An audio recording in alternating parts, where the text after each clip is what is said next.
Are you making one or all of these self-publishing mistakes? People reach out to me daily, and guess what? I see the same mistakes time and time again. After diving into thousands of Amazon books, I've pinpointed exactly where many authors stumble. The good news, every single mistake can be turned around. Stick with me through this video and you'll not only recognize what's holding you back, but also grab powerful strategies to skyrocket your book sales. For every challenge, there's a solution. And sometimes a simple change can shift everything. So if your sales aren't as high as you'd like, or if you're on the brink of publishing and want a flawless launch, you're in the right place. But before we jump into our first mistake, it's crucial to understand this. When potential readers land on your Amazon page, they're asking themselves two questions. Will I like this book? And is this book any good? Your job and the foundation of everything we're discussing today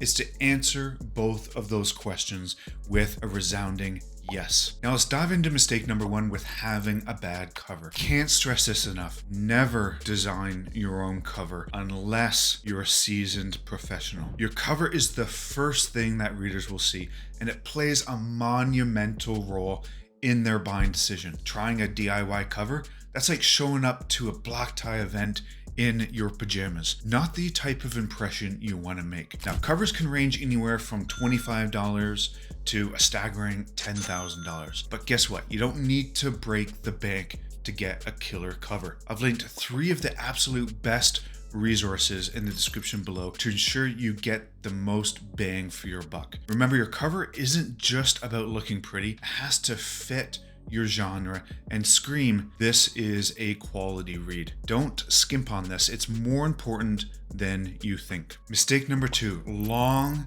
drawn out book descriptions. Okay, on to another pivotal point. How many of you have drafted those marathon-like book descriptions that seem to go on and on? Well, let's look at this straight. Readers aren't scrolling for a saga in the description, but here's something you might not know. Multiple studies pinpoint the book description as the most important factors when readers are deciding to pick up a book. It's your golden ticket to making an emotional connection with your potential readers. Now, from all the data that we've gathered, what's the magic word range? Well, it's probably shorter than you think. It's between 150 to 180 words. Precisely that concise. Your objective here is to hook, entice, and leave them yearning for more, all in a tight package. It's like crafting the perfect movie teaser. If those words don't pull them in, chances are you're losing out on a reader. If the thought of nailing this daunts you, don't sweat it. We've got a detailed post linked below with practical tips and tricks to master your book description. Now on to mistake number 3, understanding the power of proper editing. Now I want to start here with the first 10% of your book. Think of it as the appetizer of a lavish meal. If that starter isn't delightful, do you think diners will stick around for the main course? Amazon lets readers sample this initial portion, and if it's riddled with mistakes or it's just not compelling, you're losing sales. Now let's debunk a common myth here. One round of editing is enough. Editing isn't just about grammar and typos. Yes, it is, but it's also about the narrative flow, the pacing, the dialogue. It's ensuring that your story doesn't just tell, but engages the readers. This is also where beta readers come into play. They're your pre-release audience, the one who will tell you if a character's motivation isn't clear or if a subplot is dragging. They help iron out the creases that might have been missed. And why is this so crucial? Because a well-crafted book sparks conversations. It becomes the talk of book clubs, social media groups, and coffee shop chats. This word of mouth is gold in marketing. When readers can't stop discussing your book, you're not just gaining sales, but you're building a legacy. Get that manuscript in tip-top shape and set it up for the buzz that it deserves. Mistake number 4 is neglecting credibility factors. Now let's address a crucial aspect that can make or break your book's success: credibility. When potential readers browse your book, they're subconsciously asking themselves, is this book any good? Just like we mentioned at the top of the video. Reader reviews are a good start, but they aren't the only indicators of a book's worth. What you want to do here is expand your credibility touch points. In the realm of self-publishing, awards and editorial reviews are like hidden treasures. The allure of an award emblem or a raving editorial comment can sway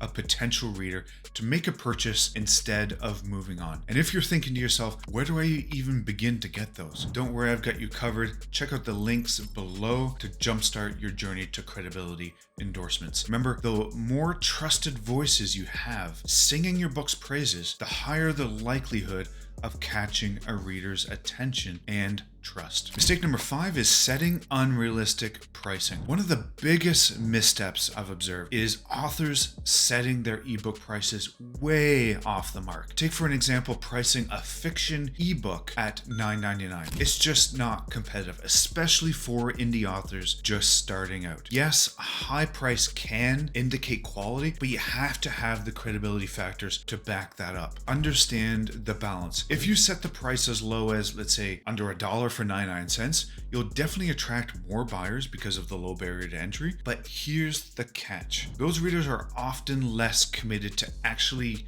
reading your book. It's like they grabbed a deal and it just stays on their Kindle, never to be read. On the other hand, pricing your book between $2.99 and $4.99 hits the sweet spot. It strikes a balance, keeping the book affordable while also ensuring that those who buy it are genuinely interested. They've made a reasonable investment and are much more likely to engage and read your book. A pro tip here is to check out other books in your genre, especially from self-published authors. You'll get a fair idea about the price and standards, and you can position yourself effectively in your genre. Mistake number 6 is not having a plan for marketing and promotion. Launching a book without a marketing and promotion strategy is like setting a sail in the vast ocean without a compass. You're bound to get lost amid the sea of countless books vying for reader attention. I've seen many talented authors pour their heart and soul into their manuscripts only to get lost in the crowd because they skipped this crucial step. Crafting an effective marketing plan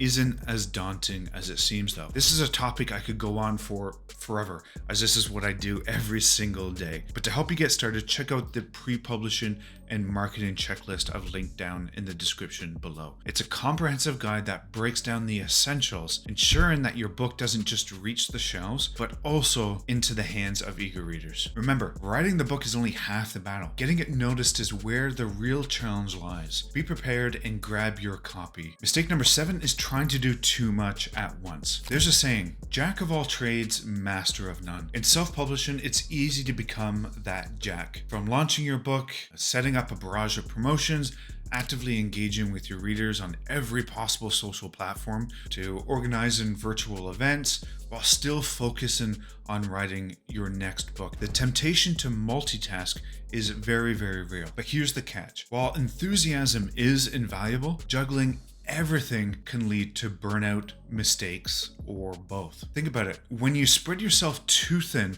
the quality of your work might waver. Every single step in the publishing realm requires a unique brand of focus and dedication. And that's where my coaching program, the Author Success System, comes into play. We help you zero in on what truly matters, guiding you on where to focus your energies, and more importantly, how to excel at it. Instead of jumping from one task to another, we advocate delving deep, ensuring that each task is executed properly before shifting gears. To learn more about this program, I'll include a link down in the description below. The goal is quality over quantity. Over time, as you fine-tune your strategies and potentially even assemble a stellar team, managing tasks will seem less daunting. The publishing world isn't about a frenzied rush. It's about pacing yourself, making sure that your book and your brand shine. So don't race against the clock. It's not about how fast you can go, but how far you can reach. And with the right guidance, that horizon is limitless. Now, we've covered a lot of ground today, diving deep into the common self-publishing pitfalls. I'm curious, which one of these mistakes resonates with you most? Or is there a crucial mistake that you've noticed I haven't even touched upon? Drop a comment below and let's get the conversation rolling. And remember, every setback is a setup for a comeback. If you're looking to steer clear of these mistakes and up your self-publishing game, don't forget to download the pre-publishing and marketing checklist linked linked down below. It's packed with actionable tips to guide you on this journey. And if you found this video valuable, show some love by hitting that like button. And if you haven't already, click subscribe for more insights, tips, and strategies into the world of self-publishing. Let's navigate this journey together and make your book the bestseller it deserves to be.